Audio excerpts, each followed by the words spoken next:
Hi, I'm Johnny.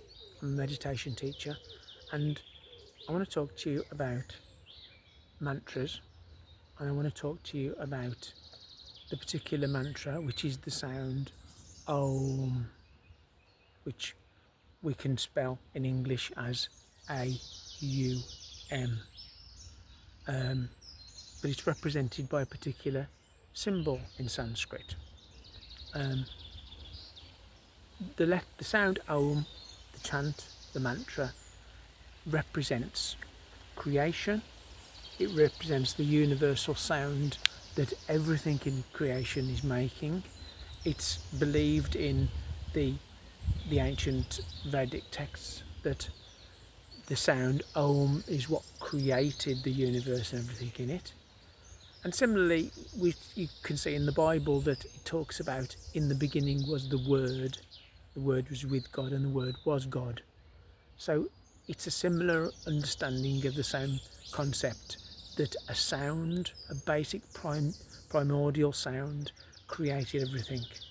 So looking at what Om is, it's represented by a symbol which is made up of a number of loops and shapes which all come together to make the Sanskrit letter. So the bottom part is shaped kind of like this, and it's known as Jagrat in the Sanskrit. It represents creation, birth, at the beginning of life, and it's represented by the deity Brahma.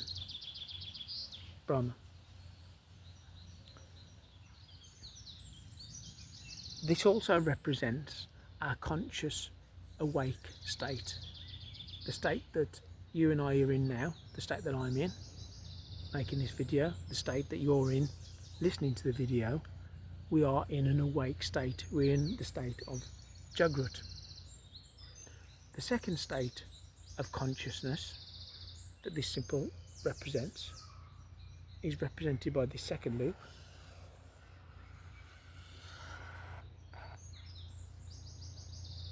which is called in the Sanskrit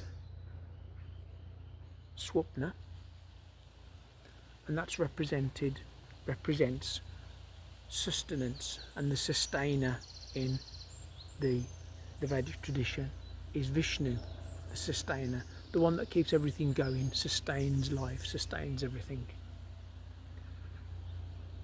And this Swapna phase of consciousness represents the dreaming state. So when we go to sleep, we're in one of two states. We're either in a dreaming state of sleep, or we're in a deep sleep state of unconsciousness, where you have no recollection at all. And that particular phase of sleep, the deeper phase of sleep, is represented by this third loop, which is called in the Sanskrit Sushupti. So, and that's representative of the conclusion, the end of life, if you like.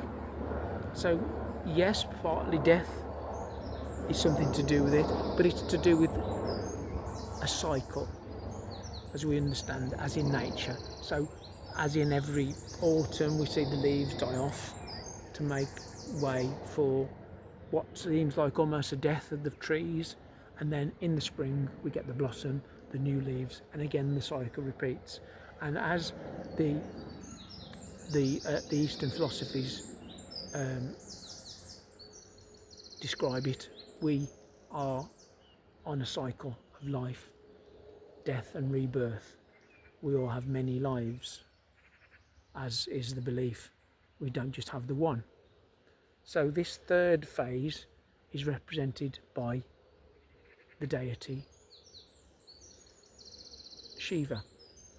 So we've got Brahma, Vishnu and Shiva, three aspects of the divine, three different faces of God, if you like, three types of consciousness. The awake state, where we are now, the dreaming state and the deep sleep state. Now, when we wake up from a dream, we remember it for a short time. Sometimes, if we're lucky, most of the time, probably 99% of the time that we dream when we're asleep, we wake up and have no recollection of the dream at all. It could be a good dream, it could be a bad dream, it could be a nightmare. When we wake up, we might have for a time where we think, oh, you know, what's happening, where am I? And it seems for a time like as if the dream that we were having is more real than the reality that we wake to. But after a time, things come back into perspective. We take in the world around us, our surroundings and everything else, and then we realise it was just an illusion, it was just a dream, it wasn't reality. And what seemed to be more real than the world that we're living in now subsides back into the background. With the sushupti, deep sleep phase of our consciousness, we have no recollection of what that's like. We don't know what it's like to be in that. We're unconscious. You may as well be in a coma, you may as well be completely out of it. There's no recollection of that at all. There's nothing to remember, you could say. But if you look at it, if you, like many of us, have set an alarm in the morning and then you hit the snooze button because you wake up and, oh, that was such a beautiful sleep. And what do you want? You want to go back into it. It's such a good feeling. There's probably no feeling like it, like that feeling of sleep.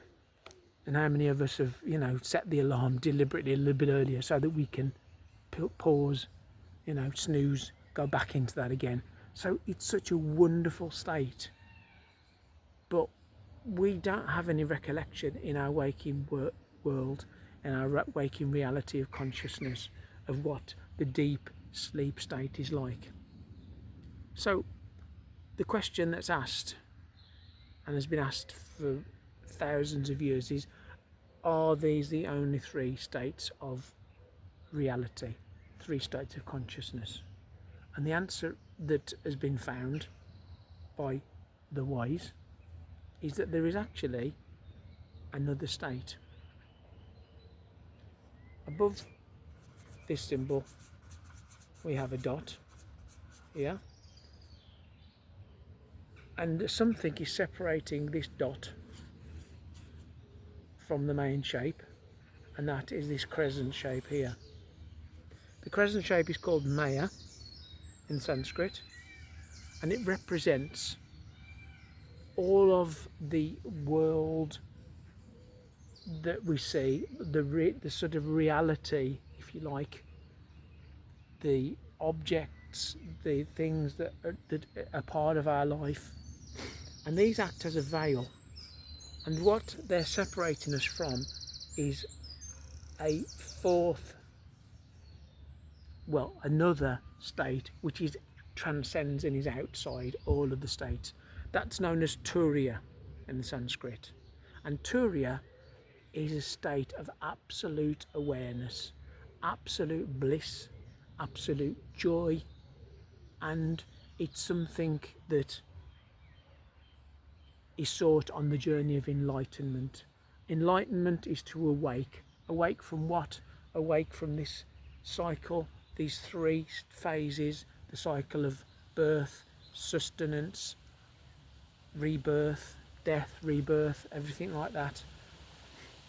To break free of that is to reach this phase, a phase outside of that.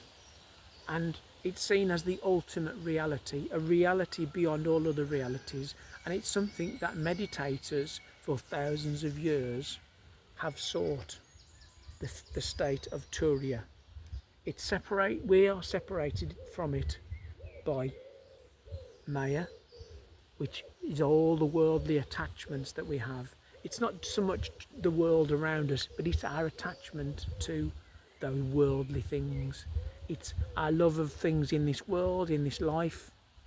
And while we have attachments, possessions, money, our home, our family, our identity, our ego, all of these things are all things that separate us from that. When we chant Aum, we make the sound Aum. So we have the Ah sound, the Oo sound, the sound. These are represented by the three loops: Jagrut, Swupna, Sushupti.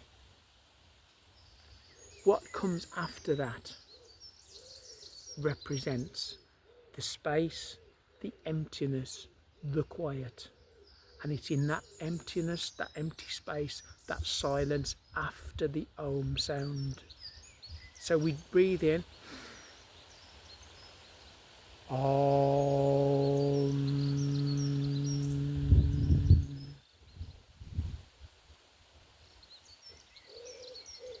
And that pause at the end before the next breath is the pause in which Turiya can be reached. The process of trying to reach that is known as samadhi.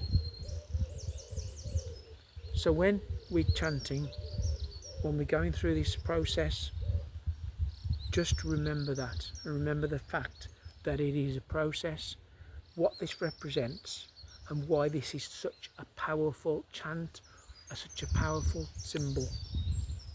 And when we're chanting this for maybe however long it may be, maybe you want to go up to the 108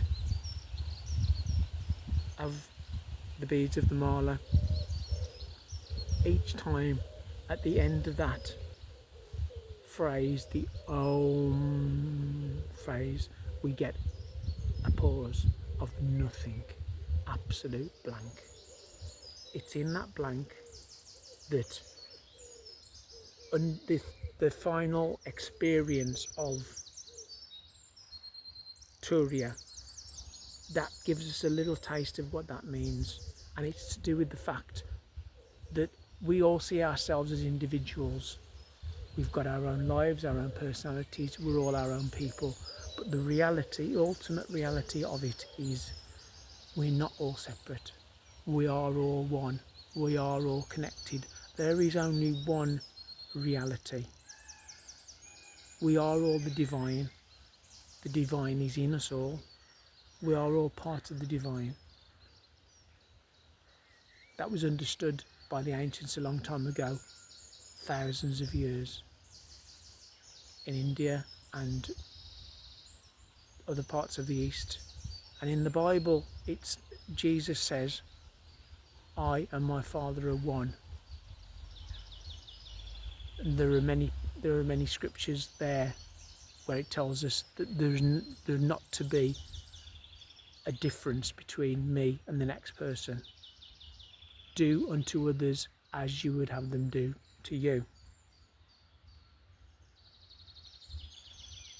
It's all about us being one, us being connected, taking that separation away.